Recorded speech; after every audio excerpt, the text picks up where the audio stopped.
Jesús, buenas tardes. ¿Cómo estás, Julio? Muy buenas tardes, un gusto estar aquí contigo. Gracias, Jesús. Igualmente, Jesús, leí un mensaje en X donde mencionas tú, pues, esa situación de los comunicados de Estados Unidos respecto a instituciones bancarias y financieras de México por lavado de dinero y cosas similares o conexas, y también la circunstancia de qué pasa en Estados Unidos, porque a veces estas relaciones son en los dos sentidos, de dos vías y no solo una. ¿Qué nos comentas, Jesús? Así es. Primero que nada, hay que reconocer que, bueno, es importante la investigación en ambos lados, como bien señalas, sobre el lavado de dinero, algo que yo he abordado en varios momentos, justamente como parte de mi trabajo cubriendo crimen organizado y seguridad nacional. Esto es muy importante y la colaboración entre ambos países es fundamental justamente para ello. Estados Unidos reconoce a sí mismo y lo reconoce en sus reportes, digamos, que ellos hacen oficiales, que el sistema financiero estadounidense pues tiene una estabilidad importante que es muy atractiva para el lavado de dinero. Entonces, las instituciones financieras son utilizadas justamente por, ya sea por políticos corruptos o por organizaciones criminales o incluso organizaciones terroristas, para poder hacer transacciones que les permitan pues lavar ese dinero y utilizarlo para acciones específicas de lo que estén realizando, ¿no? En el caso de los cárteles, como en el caso de México, bueno, pues para refinanciar las operaciones que tienen y seguir operando. Pero volvemos a lo mismo, el tema de la investigación que se realiza en Estados Unidos es muy diferente en la forma en que se castiga, por ejemplo, o se determinan ciertas acciones sobre instituciones financieras en Estados Unidos y fuera de Estados Unidos, como lo vimos recientemente con el anuncio que hizo ayer el Departamento del Tesoro con 3 bancos, bueno, instituciones mexicanas y que, bueno, quedan prácticamente como parias del sistema financiero internacional, porque hay que recordar que sin la autorización de Estados Unidos en cuanto al sistema financiero mundial, pues muchas instituciones salen fácilmente de operación y afectan, por supuesto, pues a sus clientes. Eso no lo hemos visto de manera, digamos, con grandes instituciones financieras en los Estados Unidos. Y yo uno de los mensajes que publiqué puse algunos ejemplos, que muchísimos más, con instituciones importantísimas. Tenemos como Citibank, por ejemplo, HSBC y otras instituciones que han tenido sanciones multimillonarias, han tenido que pagar miles de millones de dólares o cientos de millones de dólares para enfrentar por investigaciones de lavado de dinero, llegan a acuerdos, pero siguen operando. Y en este caso, lo que veo es que finalmente no hay una evidencia, digamos, mostrada como tal. Prácticamente se considera como culpable y se sanciona a la institución. Entonces, me parece esta dicotomía que siempre tiene Estados Unidos en algún tipo de investigaciones y en la forma que trabaja, en el caso del crimen organizado. Lo mismo se establece en otras áreas, por ejemplo, en el tema del tráfico de armas, por ejemplo, la distribución de drogas, es decir, es como una cultura de echar culpas constantes sin asumir responsabilidades y ver un trabajo más integral con los países con los que está coordinando. Jesús García, acá en México se ha determinado hoy la intervención gerencial temporal en dos de estas instituciones bancarias, es decir, las autoridades hacendarias, a través de la Comisión Nacional Bancaria y de Valores, toman el control de estas instituciones. En Estados Unidos, ¿qué tanto se dan ese tipo de intervenciones gerenciales?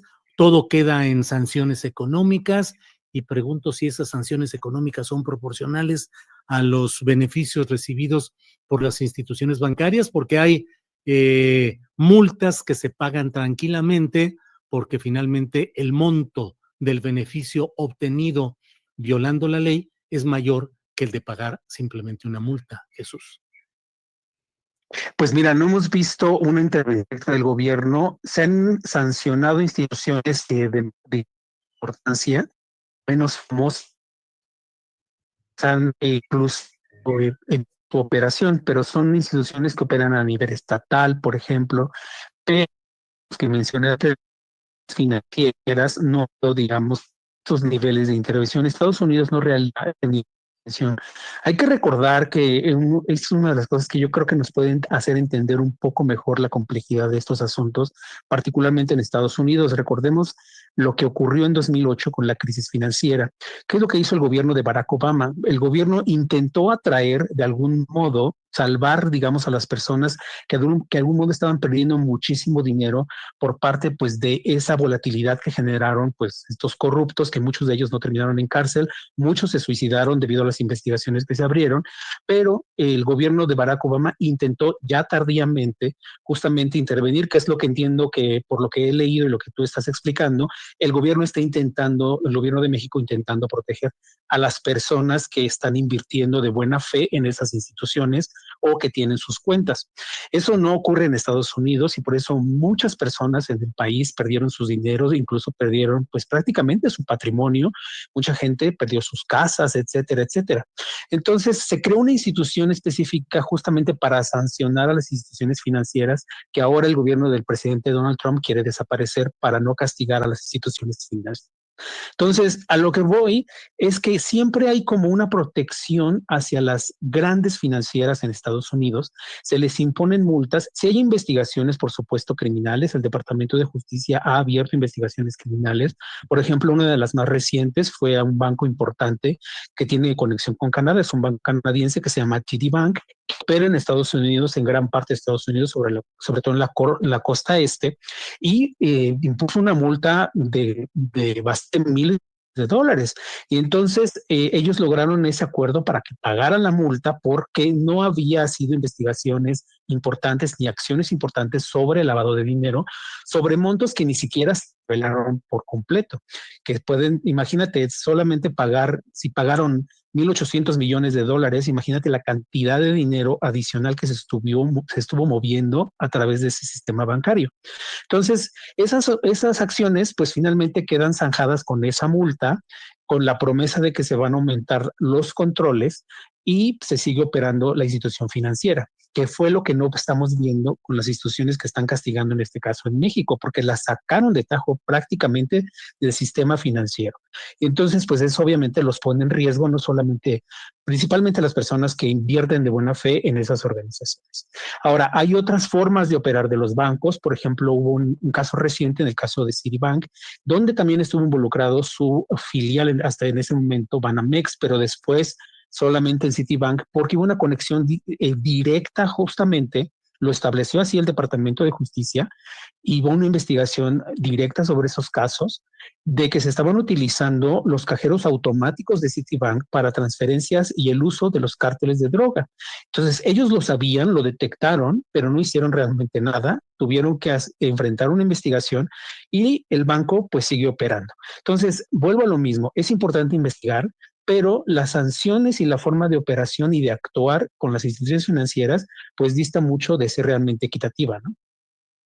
Jesús, gracias por esta oportunidad de platicar. Te pido solamente tu comentario, tu análisis de bote pronto sobre lo que se ha anunciado acerca, tú mismo lo has tuiteado ya, el Departamento de Estado endurece acciones para negar visas a personas relacionadas con el tráfico de fentanilo, familiares y asociados de sospechosos. Ya nos dirás tu opinión, Jesús, pero a mí de entrada me late así como de que ahora cualquiera puede ser sospechoso de tener alguna ser familiar, asociado o relacionado con alguno de estos ámbitos. Hablo de quienes tienen un nivel como personajes políticos, económicos, culturales, en fin, Jesús.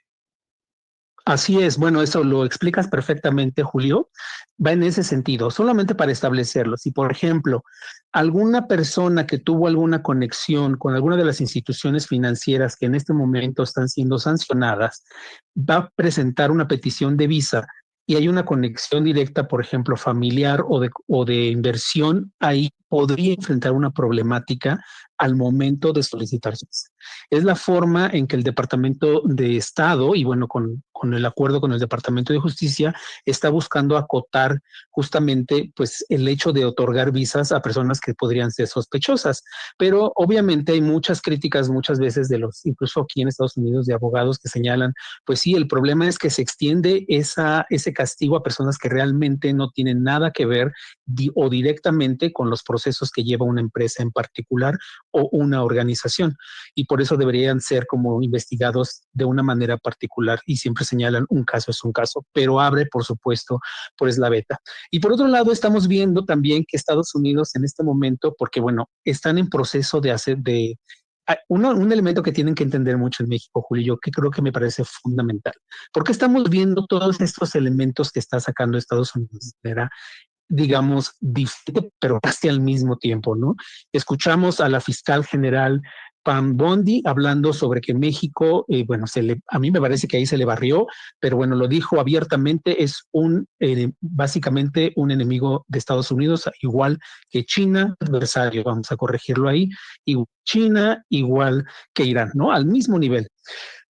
Todo esto porque están justamente en proceso de negociación del presupuesto en Estados Unidos. Entonces tienen que justificar por qué necesitan todo ese dinero para continuar con acciones específicas contra el crimen organizado, contra el terrorismo, etcétera. Entonces sacan todos estos elementos y estas decisiones justamente para ponerlo sobre la mesa y convencer a los congresistas de que deben aprobar pues los recursos que están pidiendo, que además pues están aumentando en ciertas áreas, particularmente en aplicación de justicia.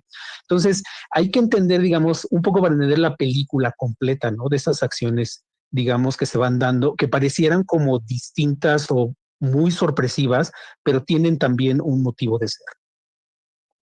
Pues Jesús, estaremos atentos a ver cómo seguimos ahí en ese trasiego de intereses en cuestiones presupuestales, electorales y diversas. Luego tiene toda la razón la presidenta de México cuando dice no somos piñata de nadie, porque a fin de cuentas quedamos envueltos en esas turbulencias de asuntos, acomodos y reacomodos políticos, partidistas, electorales, presupuestales y de todo. Jesús, muchas gracias. A Así es, reserva Julio. de lo que desees agregar, Jesús. Fíjate que ahorita que comentabas esta parte, muchas veces, y eso me parece muy interesante, porque muchas veces los políticos en Estados Unidos, justamente para llevar una nota, por ejemplo, a un titular o destacar en ciertos elementos, dan, hacen comentarios que afectan la operación como tal. Lo que dijo la presidenta es muy interesante. Dice, estamos viendo que hubo una reunión entre militares del Comando Norte y militares mexicanos porque ellos ya habían ido a México y luego los mexicanos pagaron esa misma visita de acuerdos hacia Estados Unidos. Entonces, todo eso es operativo, no es político, eso es operación directa. Y muchas agencias en las investigaciones y los trabajos que hemos realizado nos señalan eso. Muchas veces los políticos en Estados Unidos complican el trabajo operativo que sí tenemos de una manera directa, por ejemplo, ya sea, por ejemplo, en investigación de la DEA con algún grupo específico en México para investigar ciertos casos, o por ejemplo, agencias de investigación de ICE que trabajan a nivel internacional, etcétera, etcétera. Entonces, ellos señalan que finalmente puede haber complicaciones en la forma de relacionarse y en este caso, pues el aliado que es México podría decir, bueno, por un lado me estás diciendo que colaboramos, pero pues tus líderes están señalando que no hacemos nada, que no estamos ayudando, etcétera, etcétera. Entonces sí complica la operación, pero es algo que finalmente los políticos estadounidenses no toman en consideración. Pues Jesús García, como siempre, muy agradecidos de tu palabra y tu presencia en este programa. Gracias por todo y nos veremos pronto. Hasta pronto, Julio. Un abrazo. Gracias. Hasta luego.